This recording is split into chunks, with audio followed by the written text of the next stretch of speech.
हरे कृष्णा। दत्त नाम to all the devotees. आप सभी भक्तों का भगवद गीता ज्ञान प्रबोधिनी कक्षा में बहुत बहुत स्वागत है। हम लोग भगवद गीता के ज्ञान प्रबोधिनी के 5वें अध्याय से चर्चा कर रहे थे, जिसका शीर्षक है आत्मा का विज्ञान। तो आगे चर्चा बढ़ाने से पहले आप सभी भक्तों से रिक्वेस्ट है कि प्लीज़ मंगलाचरण प्रार्थनाएं दोहराइएगा। ओम अज्ञानतिमिरान्धस्य ज्ञानाञ्जनशलाकया चक्षुन्मिलितं येन तस्मै श्रीगुरुवे नमः।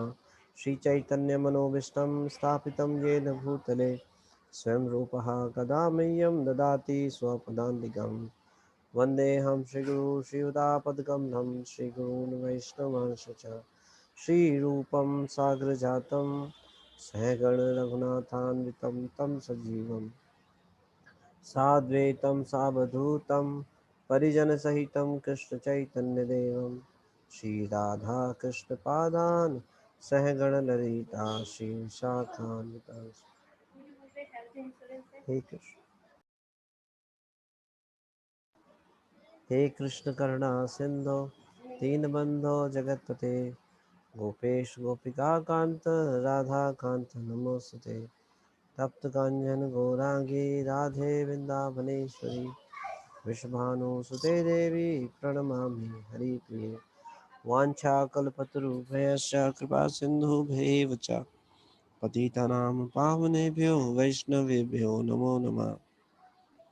जय श्री कृष्ण चैतन्य प्रभु नित्यानंद श्री अद्वैत गदाधर श्रीवासादि गौर भक्तवृंद।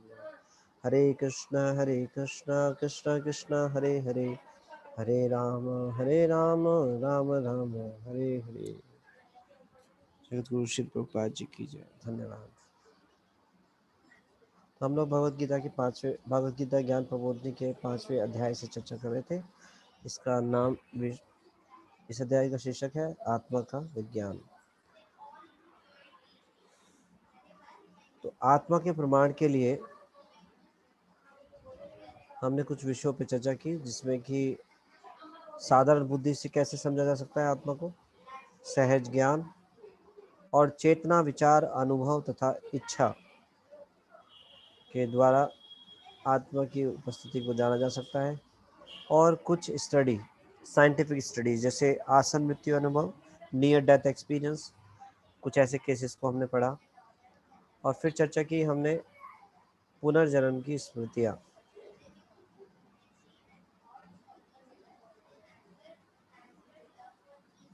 तो यहाँ से हम पूरा पढ़ेंगे आगे। पुनर्जन्म की स्मृतियाँ। पुनर्जन्म की स्मृतियों पर विचारशील अनुसंधानकर्ताओं द्वारा बिना किसी पूर्वाग्रह के गहन शोध किए गए वर्जीनिया विश्वविद्यालय के मनोविज्ञान के प्रोफेसर इयान स्टीवनसन कार्लसन ने बच्चों द्वारा पूर्व जन्म की सहज स्मृतियों के पुनः वर्णन की व्यापक छानबीन की। तो ये मनोविज्ञान के प्रोफेसर है इयान स्टीवनसन कार्लसन। तो इन्होंने बहुत रिसर्च किया था इस पे, पूरे विश्व से ऐसे केसों की छानबीन की थी जो पूर्व जन्म के केस थे और उनकी स्मृतियों और जो भी उन्होंने वर्णन किया था उसकी पूरी छानबीन की थी। तो ऐसे मामलों में वह बच्चे द्वारा स्वयं को पिछले जन्म में के बताए गए मृत व्यक्ति के बारे में जानकारी सहित स्थान में वर्णित लोगों के दिए गए विवरण की संपूर्ण छानबीन द्वारा सकारात्मक रूप से पुष्टि कर पाए हैं, जिसका बच्चे द्वारा दावा किया गया था। स्टीवनसन पूर्व जन्म के 3000 से अधिक प्रकरणों के बहुत से विवरण एकत्रित किए हैं और बड़ी सावधानी पूर्वक मनगढ़ंत कल्पनाओं को निकालते हुए सदैव इनका सत्यापन किया है। उनके अध्ययन इस बात का दृढ़ प्रमाण देते हैं कि चेतना एक भौतिक शरीर से दूसरे शरीर में विचरती है। स्पष्ट रूप से जब शरीर मरता है तो मस्तिष्क में भरे विचार विनष्ट हो जाते हैं और कोई शारीरिक प्रक्रिया नहीं होती जिससे उन्हें दूसरे मस्तिष्क के विचारों को प्रभावित किया जा सकता हो। तार्किक व्याख्या यह है कि का मस्तिष्क एक पृथक अस्तित्व है। तो मेरा यहाँ पर प्रश्न है, जब ये शरीर नष्ट हो जाता है तो ये पुराने जीवन की जो बातें हैं वो कैसे याद रख पाते हैं? इसका क्या कारण है? कैसे इसको समझ सकते हैं? Please raise your hands.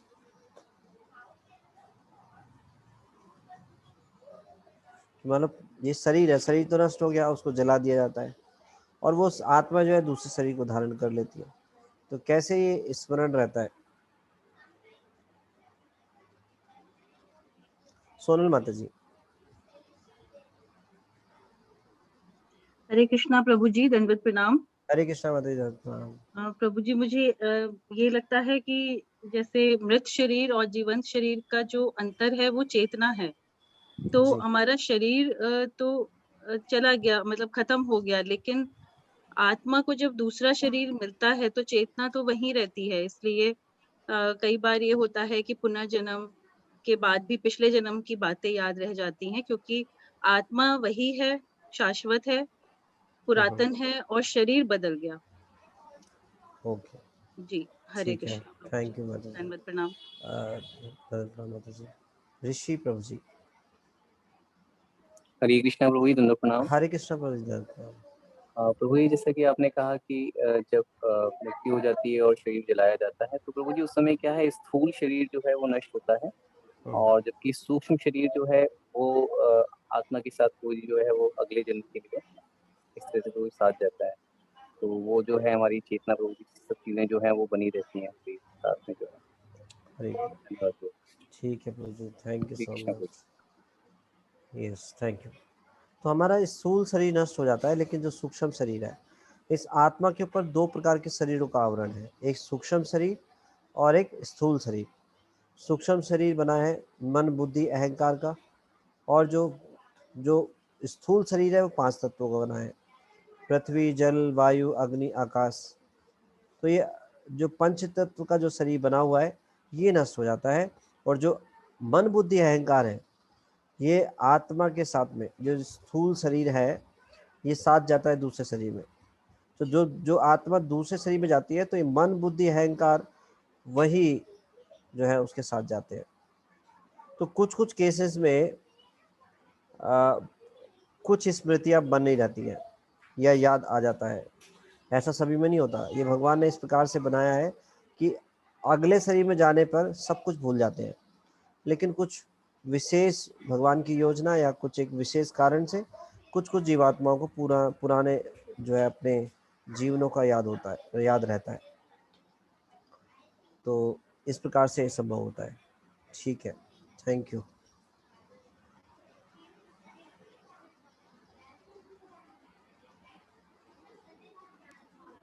आगे पढ़ेंगे आत्मा के ज्ञान के व्यवहारिक लाभ।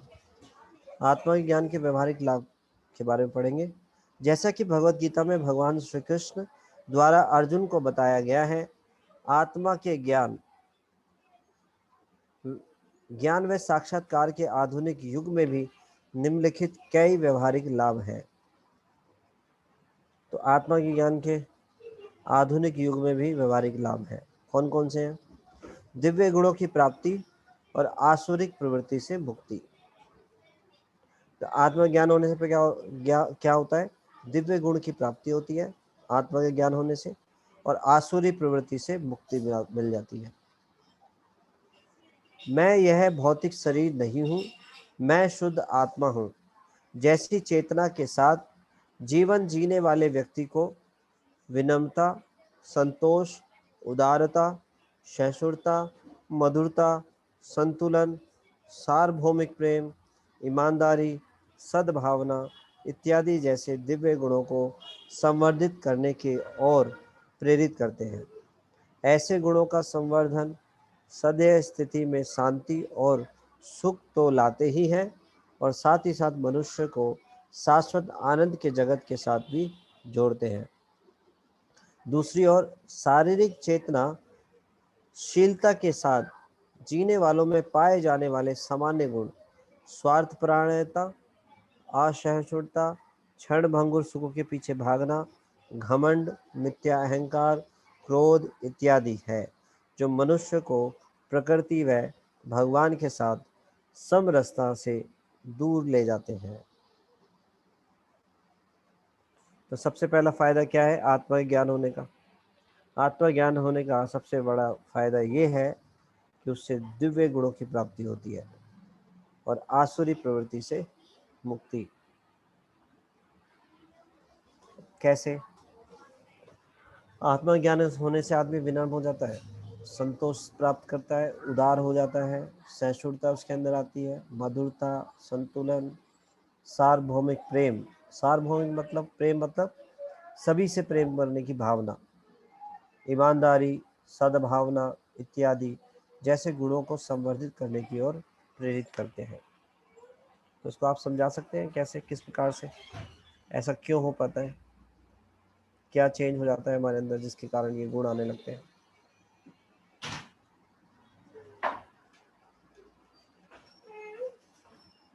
Please raise your hands. इसमें आप बोलना चाहते हैं? आत्मा ज्ञान होने से ये सारे गुण आने लगते हैं और आसुरी प्रवृत्तियां छूटने लगती हैं। जैसे चलो एक गुण को लेते हैं, विनम्रता। तो आत्मा ज्ञान होने से विनम्रता कैसे आ जाती है?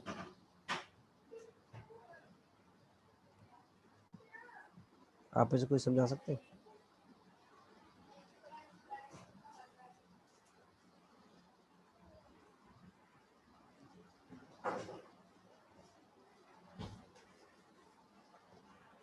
ऋषि प्रभु जी। हरे कृष्णा प्रभु जी, दंडवत प्रणाम। हरे कृष्णा प्रभु। प्रभु जी ऐसा मैं बस समझ पा रहा हूँ, मुझे नहीं पता ठीक है या नहीं, कि प्रभु जी जैसे कि हमें जब आत्मा का ज्ञान हो जाता है तो हम इस स्तर पर पहुंच जाते हैं कि हम ये समझ पाते हैं कि आत्मा और भगवान का क्या संबंध है, हमारा और भगवान का क्या संबंध है। और जो हमारी इंद्रिय संबंधित जो भी विकार होते हैं, यानी कि जिस वजह से हम अहंकार में रहते हैं या मिथ्या अहंकार में रहते हैं, तो उस तरह के प्रभु जी गुणों का ह्रास होता है और हम विनम्र हो जाते हैं। धन्यवाद। ओके, हरे कृष्ण। भारती माता जी। हरे कृष्णा हरे प्रणाम। कृष्णा, दंडवत प्रणाम माता जी। प्रभु जी जब आत्मज्ञान होता है तो व्यक्ति में विनम्रता स्वयं आ जाती है। प्रभु जी उसे धीरे धीरे उसे ज्ञान होता है कि मैं शरीर नहीं हूँ, मैं आत्मा हूँ और यहाँ कुछ समय के लिए आया हूँ और कुछ समय बाद फिर दूसरे शरीर प्राप्त हो जाएगा। तो वो शरीर का भी प्रभु जी वो गर्व नहीं करता है और उसमें विनम्रता जैसे अनेक गुण स्वतः ही आ जाते हैं। प्रभु जी जी, ओके, थैंक यू माता जी। हरे कृष्णा प्रणाम। Thank you so much. और कोई बात कुछ बोलना चाहते हैं? नेहा सिंह माता जी। हरे कृष्णा प्रभु जी, दंडवत प्रणाम। हरे कृष्णा, दंडवत प्रभु प्रणाम। जी जैसे प्रभु जी और माता जी ने बताया, प्रभु जी जैसे आत्मा का ज्ञान होगा तो प्रभु जी हम और चीजों से भी बचेंगे, क्योंकि हमें पता चल जाएगा कि हम आत्मा है और हम कुछ गलत कर्म से भी बचेंगे। प्रभु जी हम उन चीजों को, इसलिए हम प्रभु जी थोड़ा विनम्र मतलब करना बड़ा मुश्किल होता है, बट हम वही व्यवहार करना चाहेंगे और उसमें धीरे धीरे विनम्रता ही लाएंगे प्रभु जी, क्योंकि हम स्मरण करेंगे और हम ये नहीं चाहेंगे कि हमसे कुछ अपराध हो। तो प्रभु जी क्योंकि जब हमें ज्ञान हो जाएगा तो प्रभु जी इस तरह से मुझे लग रहा है। प्रभु जी हरे कृष्णा प्रभु जी, धन्यवाद प्रणाम। थैंक यू माता जी। हरे कृष्णा माता। एकता सिंगल माता जी। हरे कृष्णा प्रभु जी, दंडवत प्रणाम। हरे कृष्णा माता जी, दंडवत प्रणाम। प्रभु जी जो अभी सबने कहा उससे ही मिलता जुलता कुछ है मेरा भी जवाब। प्रभु जी जब हमें ये समझ आ जाता है कि हम तो एक आत्मा है और शरीर नहीं है, तो हमें पता है कि हम इस शरीर से अलग हैं, इस शरीर ने तो नष्ट होना है, तो हमारे साथ जो है हमारे अगले जन्म में इस आत्मा के साथ हमारे कर्म ही जाने हैं। तो अपने आप वो विनम्रता और वो उदारता और वो भाव आ जाते हैं कि अगले जन्म में यही कर्म हमारी कहीं ना कहीं हमें ईश्वर तक मिलाने में हमारी सहायता कर सकते हैं। तो प्रभु जी अपने आप ये भाव आने शुरू हो जाते हैं और हमें विकारों से अपने आप अलग होना शुरू हो जाता है मन, जब हमें ये ज्ञान हो जाता है कि हम तो आत्मा हैं। Okay, Hare thank you Krishna माता प्रभु जी, जी, Hare sorry. Krishna Ram, thank you so much माता जी। कलावती माता जी। हरे कृष्णा प्रभु जी, दंडवत प्रणाम। हरे कृष्णा माता जी, राम। प्रभु जी, मेरा आंसर भी ऐसे ही है कि आत्मा का ज्ञान होने के बाद हम आत्मा और शरीर में डिफरेंस समझ आते हैं। तो हमारा जो अहंकार है शरीर को लेके कि ये मेरे रिलेटिव्स है, मेरे पत्नी, मेरे बच्चे, मेरा घर, मेरा ये सब से हमारा माने आसक्ति छूट जाती है।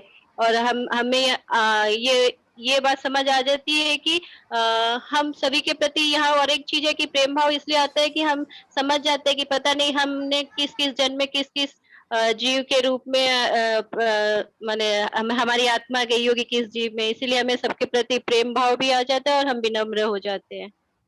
सॉरी प्रभु जी, ठीक से एक्सप्लेन नहीं कर ठीक पाए। है, थैंक यू। हरे कृष्णा प्रभु जी, दंडवत प्रणाम जी, धन्यवाद। तो मूल कारण सारे अवगुणों का एक है। मूल कारण सारे अवगुणों का क्या है? अपने आप की रियल आइडेंटिटी को ना जानना, अपने आप का स्वयं का ज्ञान ना होना, अपने आप को शरीर समझना, सारे अवगुणों की खान है। जब हम अपने आप को शरीर समझते हैं तो यही समस्या की जड़ है। इस शरीर से संबंधित हम सारे पदों को अपने आप को समझने लगते हैं। जैसे मैं समझता हूँ कि मैं बहुत अमीर हूँ फॉर एग्जाम्पल, तो घमंड और बाकी सारे अवगुण आ जाएंगे उसके साथ साथ में। शरीर लेते ही शोक, मोह, भय ये तुरंत लग जाते हैं और ये इनके कारण बाकी सारी समस्याएं खड़ी हो जाती हैं। सारे भय रहता है हर समय, तो हम अपनी पोजीशन को सिक्योर करना चाहते हैं। मोह के कारण हम हर चीज को भोगना चाहते हैं, और क्योंकि इस संसार में सब कुछ टेम्परेरी है तो हमें चीज़ें नहीं मिलती और हमारे से छिन जाती है तो हम शोक करते हैं। हम अपनी पोजीशन को सिक्योर करने के लिए ये सारी समस्याओं में पड़ जाते हैं और सारे अवगुणों को अर्जित कर लेते हैं। ये शरीर जो है मुख्य कारण है। मैं ये शरीर हूँ और इस शरीर से संबंधित उपाधियाँ या संबंधों को हम देखते हैं। ये सारे अवगुणों का खान है। जैसे कि भक्तों ने सबने बताया कि अहंकार किस बात का, कि मैं ब्राह्मण हूँ, मैं क्षत्रिय हूँ, मैं वैश्य हूँ। इस प्रकार से ये उपाधि है सारी। ये किससे संबंधित है? उपाधियाँ शरीर से संबंधित है। मैं बहुत सुंदर हूँ, मैं बहुत लंबा हूँ, मेरे बाल बहुत सुंदर हैं। ये सारी बीमारियाँ इन्हीं के कारण है। और अपने आप को श्रेष्ठ समझते हैं और शेष स्थापित करते हैं। इसलिए हमारा सबसे कंपटीशन है। स्वार्थ की भावना से पाप, अपराध सब करते हैं हम स्वार्थ होने के कारण। और स्वार्थ कैसे होता है? हम अपनी रियल आइडेंटिटी को नहीं जानते। हम दास हैं लेकिन हम अपने आप को स्वामी मानते हैं। हमें है आत्मा, भगवान के नित्य अंश, भगवान के दास, लेकिन हम अपने आप को शरीर मानते हैं, अपने आप को स्वामी मानते हैं, अपने आप को भोक्ता मानते हैं। इन कारणों से हम सारे अवगुणों को इकट्ठा कर लेते हैं। लेकिन जैसे ही ज्ञान होता है आत्मा का, आत्म तत्व ज्ञान, कि हम भगवान के नित्य अंश हैं, हम आत्मा हैं और भगवान की सेवा के लिए बने हैं, जो कि हमारी रियल आइडेंटिटी है, तो हमारा सबसे कंपटीशन खत्म हो जाता है। हम विनम्र बन जाते हैं। नहीं तो अहंकार का भाव रहता है कि मैं दूसरों से श्रेष्ठ हूँ। भक्तों का भाव रहता है विनम्रता का भाव। वो अपने आप को सबका दासों का दास मानते हैं। तो भक्त बनने से, आत्म साक्षात्कार होने से, मतलब who is a perfect gentleman, Srila Prabhupada ji बोलते थे, devotee is a perfect gentleman. एक भक्त एक परफेक्ट जेंटलमैन होता है। वो अपने परिवार के लिए सबसे श्रेष्ठ व्यक्ति होगा, समाज के लिए सबसे श्रेष्ठ व्यक्ति होगा, देश के लिए सबसे श्रेष्ठ होगा, सभी जीवात्माओं के लिए सबसे श्रेष्ठ होगा। पुत्र के रूप में वो सबसे सर्वश्रेष्ठ पुत्र होगा, पिता के रूप में सर्वश्रेष्ठ पिता होगा। क्यों? क्योंकि वो आत्म तत्व को जानता है। वो जानता है कि मैं भगवान का नित्य दास हूँ और हर एक को भगवान के अंश के रूप में देखता है, क्योंकि उसे आत्मा का ज्ञान है। वो जानता है कि मैं भगवान का अंश हूँ और इस संसार में जितनी भी जीवात्माएं हैं सब भगवान के दास हैं, भगवान के सेवक हैं। तो किसी से द्वेष भाव नहीं होता, किसी से कंपटीशन नहीं होता, किसी से ईर्ष्या नहीं होती। तो इसलिए भक्त लोग का वो दृष्टि है जो अभक्तों की नहीं हो सकती। इस कारण से भक्तों में सारे गुण स्वतः आ जाते हैं।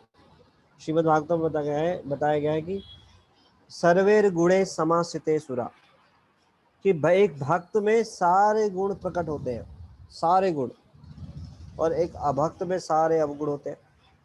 अगर कोई कितना ही सोफेस्टिकेटेड हो, एटिकेट से बात करता हो, कितने ही सभ्य तरीके से रहता हो, खाना रहन सहन कितने सभ्य तरीके से करता हो, लेकिन अगर भगवान का भक्त नहीं है तो वो उसमें सभ्य गुण नहीं मिलेंगे।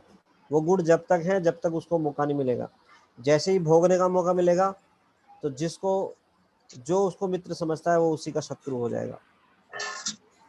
तो ये सारे अवगुण बने रहते हैं एज इट इज।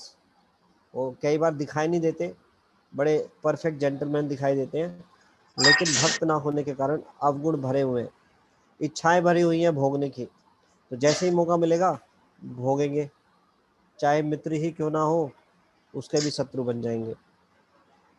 तो ऐसे बहुत सारे उदाहरण हैं शास्त्रों में। आप देखिए, विभीषण जो है रावण के शत्रु बन गए। क्यों? भाई थे, सगे भाई। किस लिए? क्योंकि आत्म तत्व ज्ञान नहीं था।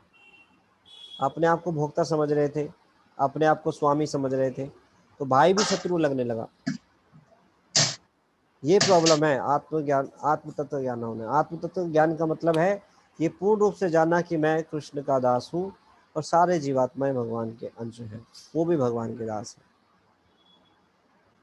तो गुण कोई कितने ही आर्टिफिशियली प्रयास कर ले, भगवान का भक्त नहीं है, और कितने ही आर्टिफिशियल तरीके से विनम्रता दिखाए, सदाचार दिखाए, उदारता दिखाए, लेकिन कहाँ चली जाती है जब उदारता, जब भोगने का मौका मिलता है। मांसाहार से आ सकते हैं, उदारता दिखाएंगे, कुत्तों को पाल रहे हैं, पशुओं को पाल रहे हैं, लेकिन जब खाने की बारी आती है तो मांसाहार से आ सकते हैं, उनको छोड़ते नहीं है, खा जाते हैं। तो कहाँ गई उदारता?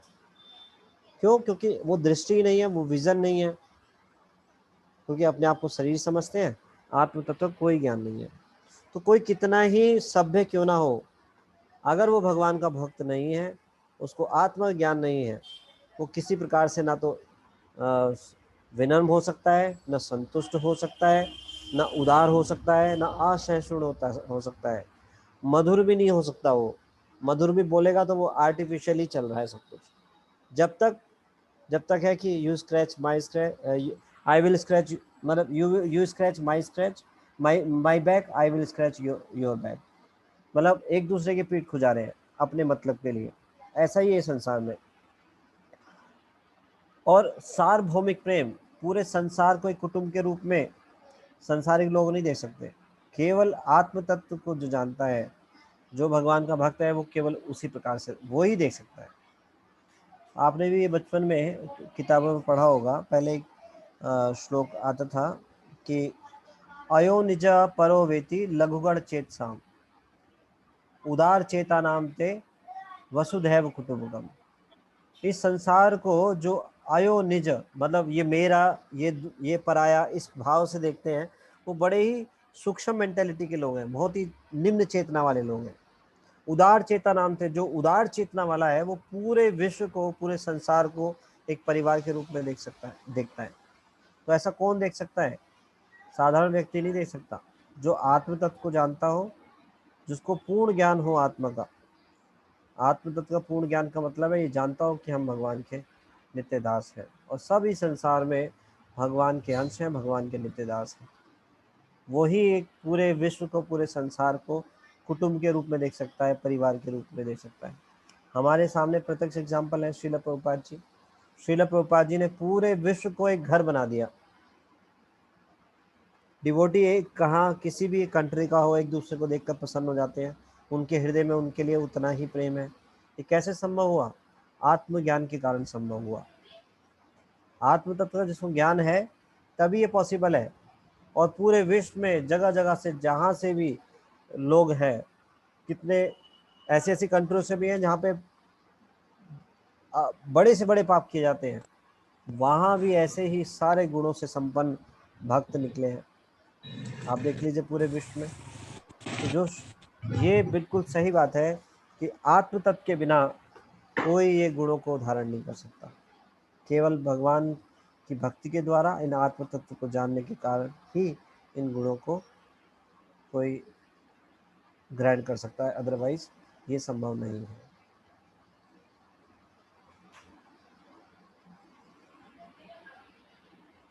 तो आर्टिफिशियल तरीके से कोई भी इनको एक्वायर नहीं कर सकता। और क्या होगा इसमें बता रहे हैं, साथ ही साथ मनुष्य को शाश्वत आनंद के जगत के साथ भी जोड़ते हैं। आत्मा ज्ञान जो है संसारिक आनंद को छोड़कर आध्यात्मिक आनंद की तरफ लेके जाता है। संसारिक आनंद जो है वास्तव में आनंद है ही नहीं। संसार में जो आनंद है, जो हम सुख सोचते हैं, वो सुख नहीं है। दो समस्याओं के बीच में गैप है, उसको हम सुख समझते हैं। अभी मेरे पास एक समस्या थी, वो चली गई, और दूसरी समस्या आने वाली है, उसके बीच में जो गैप है उसको हम सुख समझते हैं। ये संसार है दुखालयम अशाश्वतम। ऐसा कभी कोई समय रहेगा ही नहीं जब किसी के जीवन में दुख ना हो। दुख रहेगा ही रहेगा हमेशा, कोई ना कोई समस्या हमेशा रहेगी ही रहेगी, ऐसा कभी नहीं होगा। लेकिन जो आत्म तत्व को जान जाता है वो शारीरिक आनंद, जो इस शरीर से संबंधित आनंद को छोड़कर आध्यात्मिक आनंद की ओर अग्रसर होता है।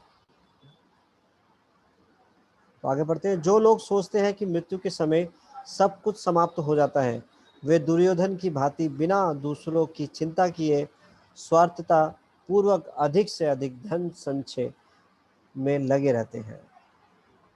भगवान की अवहेलना करते हुए स्वयं को परम नियंता और प्रत्येक वस्तु का केंद्र मानते हुए वे प्रत्येक वस्तु को स्वयं के भोग के लिए मानते हैं। यदि आप एक संयुक्त केंद्र के साथ लाखों वृत्त खींचेंगे तो कोई भी कठिनाई नहीं होगी। इसी प्रकार भगवान सृष्टि का केंद्र है। जब मनुष्य को ज्ञात हो जाता है तब सभी जीवात्माएं बिना लड़ाई झगड़े के रह सकती हैं। जब प्रत्येक कोई समझता है मैं केंद्र हूँ, तो यह विभिन्न केंद्रों के साथ बहुव्रत खींचने के सदस्य है, जो आपस में एक दूसरे के साथ उलझते रहते हैं। तो आपने देखा होगा कभी, जो तालाब है, तालाब में आप एक पत्थर फेंको तो उसमें रिपल बनता है, और वो रिपल बड़ा होते होते होते होते इतना विशाल होता है वो किनारों तक टच कर जाता है। लेकिन जब आप एक साथ ही बहुत सारे पत्थर मारो तो बहुत सारे रिपल बनेंगे और आपस में टकराएंगे। तो कहने का मतलब है इस पूरे संसार को जो वास्तविक आइडेंटिटी है सब जीवात्माओं की, उस केंद्र से ही जोड़ा जा सकता है। वो केंद्र क्या है? आत्मा का ज्ञान। आत्मा भगवान का नित्य अंश है। इस ज्ञान के बिना अगर कोई और कितने भी प्रयास कर ले, कहीं भी आपस में एकजुटता नहीं होगी, आपस में सौहार्द का भाव नहीं होगा, आपस में प्रेम हो नहीं सकता, लड़ाई झगड़े रहेंगे ही रहेंगे हमेशा। कोई किसी से मैत्री स्थापित नहीं कर सकता, असंभव है। केवल कृष्ण को सेंटर बनाकर ही ये वास्तविक संबंध स्थापित हो सकता है।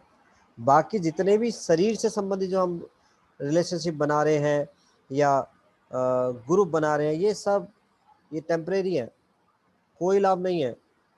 आप देखो इतने सारे ग्रुपों में बट गए हैं, जातिवाद, देशवाद, नगरवाद, सॉरी प्रदेशवाद, नगरवाद, जातिवाद, कितने सारे अलग अलग स्तर पे इतना सारे मतभेद है, इतने सारे मतभेद।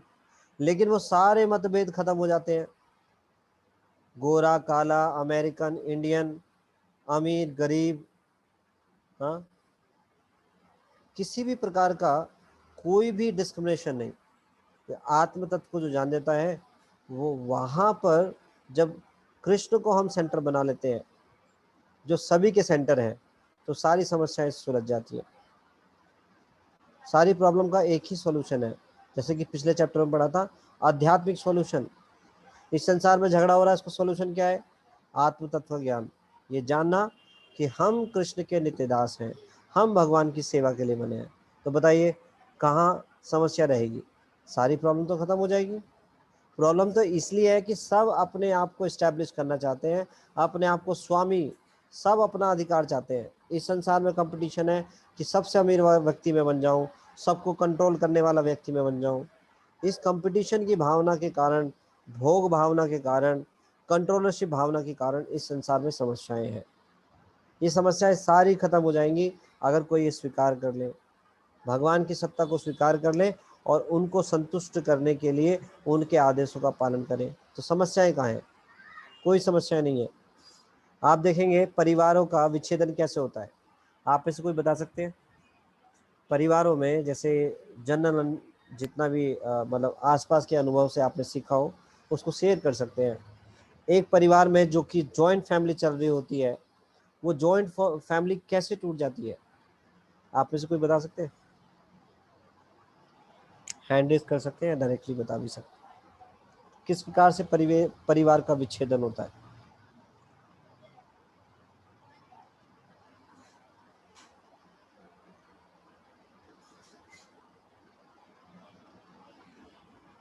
भारती शर्मा माता जी। हरे कृष्णा प्रभु, प्रणाम। हरे कृष्णा माता जी। प्रभु जी, जब विचारों में मतभेद होता है तो परिवार का विभाजन हो जाता है। हाँ, विचारों का मतभेद होने से परिवारों का विच्छेदन हो जाता है। वेरी नाइस, बहुत अच्छा पॉइंट। हरे कृष्ण प्रभु। हरे कृष्णा नाम। कलावती माता जी। हरे कृष्णा प्रभु जी, दंडवत प्रणाम। प्रभु जी, मेरा भी यही था कि जब मिसअंडरस्टैंडिंग सब में होती है और सभी अपने आप को श्रेष्ठ मानते हैं, कोई किसी के अंडर में नहीं रहना चाहता, तब भी परिवार में विच्छेद होता है। तब भी विच्छेद होगा। ओके, हरे ठीक है कृष्ण माता प्रभु जी, जी, दंडवत थैंक यू। सोनल माता जी।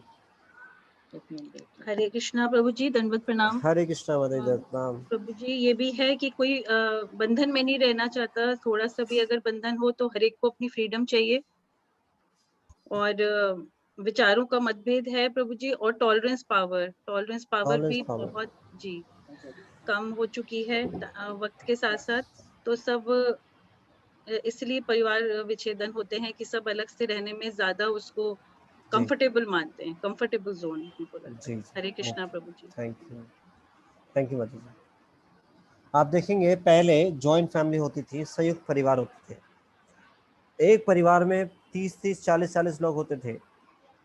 2-4 लोग मुश्किल से कमाने वाले होते थे और पूरे परिवार का पोषण हो जाता था, भरण पोषण हो जाता था। आज की डेट में एक न्यूक्लियर एक जो सिंगल फैमिली होती है उसमें 2 या 3 सदस्य मुश्किल से होते हैं, सभी कमा रहे होते हैं, लेकिन उस शरीर में भी, उस परिवार में भी विध्वंस रहता है।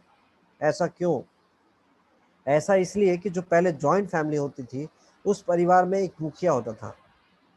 एक मुखिया होता था, सभी परिवार के जन जो है उस मुखिया की बात मानते थे। हो सकता है दूसरों के विचारों में मतभेद हो, स्वभाव में मतभेद हो, कुछ भी हो सकता है, लेकिन जो परिवार के बड़े सदस्य हैं उन्होंने जो बात बोल दिया उसको कोई टालेगा नहीं। मतलब कहने मतलब है उसको कोई डिसओबे नहीं करेगा, उनकी बात को मानेंगे ही मानेंगे। इतने शरणागत होते थे। इस प्रकार से ये जॉइंट परिवार जो है, संयुक्त परिवार है, वो चलता रहता था। प्रेम की भावना होती थी, लेकिन वो वास्तविक प्रेम की भावना तभी होती थी जहाँ पर भगवान के भक्त थे, है ना। भक्तों में तो अभी भी होता है, बड़े बड़े परिवार एक साथ रहते हैं, लेकिन बिना भगवान के सेंटर करे हुए ये संभव नहीं है। तो इसी प्रकार से आप देखेंगे जिस प्रकार से इतने बड़े बड़े परिवार जो है एक साथ रह सकते थे, कब? क्योंकि एक जो परिवार के बड़े व्यक्ति होते थे, मुखिया व्यक्ति होते थे, सब उनको फॉलो करते थे, उनकी बात को मानते थे। कुछ मतभेद भी होता था तो उनकी बात को स्वीकार करते थे। तो हर एक जीवात्मा का अपना माइंड है, अपने सोचने की थॉट प्रोसेस है। हर एक जीवात्मा डिफरेंट है, वो अपने अपने गुणों के कारण अलग अलग स्वभाव है।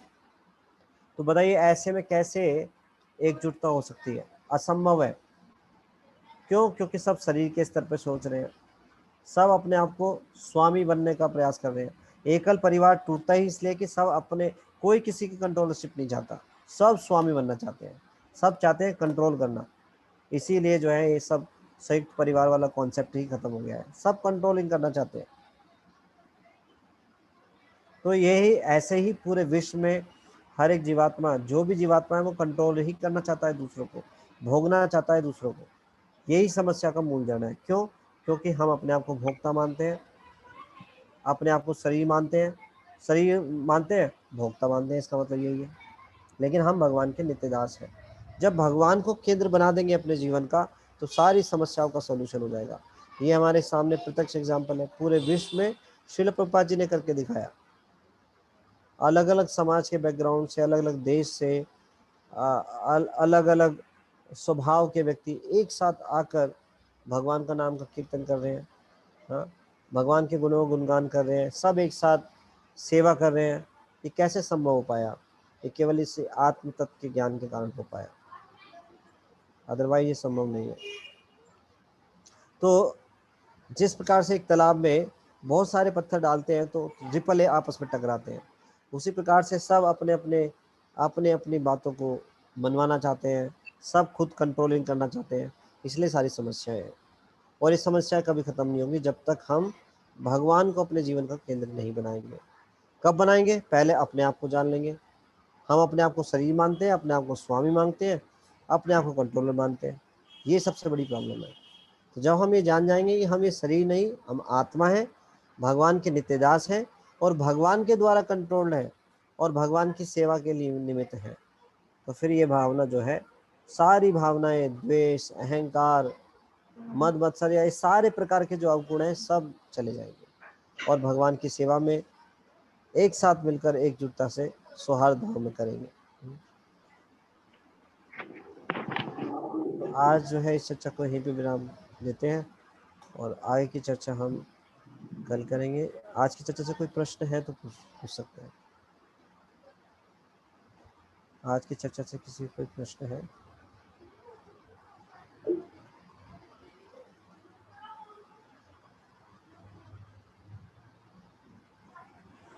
ठीक है, बहुत बहुत धन्यवाद।